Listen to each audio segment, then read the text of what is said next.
बड़ी खबर एक और आ गई है और ये खबर क्या है बता दें आपको। ऑपरेशन सिंदूर पर आज रक्षा मंत्रालय की अहम बैठक होने जा रही है। तीनों सेना प्रमुखों से बात करेंगे रक्षा मंत्री राजनाथ सिंह। बैठक में सीडीएस अनिल चौहान भी मौजूद रहेंगे। ये सिलसिला लगातार जारी है। पल पल का अपडेट पीएम तक पहुंचाया जा रहा है, पल पल का अपडेट सेना प्रमुखों को मिल रहा है और उसके बारे में मंथन किया जा रहा है। तमाम हालात की समीक्षा की जा रही है जिससे कि आगे की रणनीति को और मजबूती के साथ आगे बढ़ाया जा सके, उसको अंजाम तक पहुंचाया जा सके। एक बार फिर से दत्ता सर का यहां पर हम रुख करेंगे। सर, एक के बाद एक बैठकें और ये हमारे एक कोऑर्डिनेशन को दर्शाता है, हमारी क्लैरिटी ऑफ माइंड को दर्शाता है और हमारी जो एक सोच है कि इस बार नहीं, इस पर फुल स्टॉप लगना जरूरी है, उस पर मोहर लगाता है। हाँ बिल्कुल। देखिए, भारत के प्राइम मिनिस्टर साहब ने बिल्कुल साफ और वाजे कर दिया था कि दिस फार नो फर्दर। अब कोई चीज बर्दाश्त नहीं की जाएगी, कोई डोजियर नहीं दिए जाएंगे, कोई सबूत नहीं दिए जाएंगे। हालांकि इंटरनेशनल कम्युनिटी को भारत ने ऑन बोर्ड लिया और उनको वो सबूत दिए और पूरे बैनुल अक़वामी स्तर पे भारत को समर्थन मिल रहा है और भारत ने इसकी सही तरीके से प्लानिंग की, इंटेलिजेंस को गैदर किया और अपने टारगेट्स को स्ट्राइक किया, which was a 100% hit.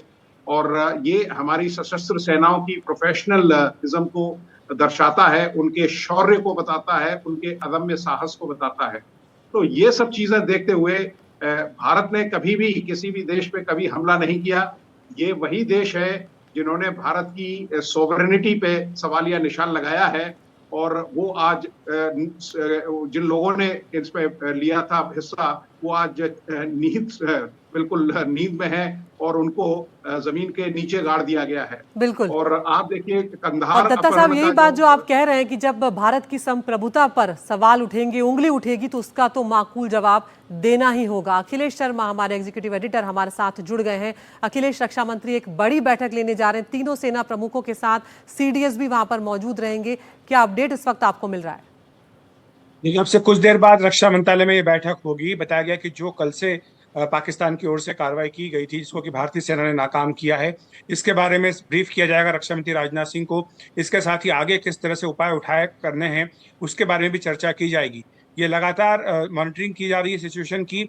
Ground से जो रिपोर्ट्स आ रही है उसको लगातार प्रोसेस किया जा रहा है। हमें ये भी जानकारी मिली कि पीएम मोदी को भी लगातार इस बारे में ब्रीफ किया गया है और जल्दी उनके साथ भी राष्ट्रीय सुरक्षा सलाहकार की बैठक हो सकती है, इसमें कि अभी जो हालात बने हैं उसके ऊपर विस्तार से चर्चा होगी।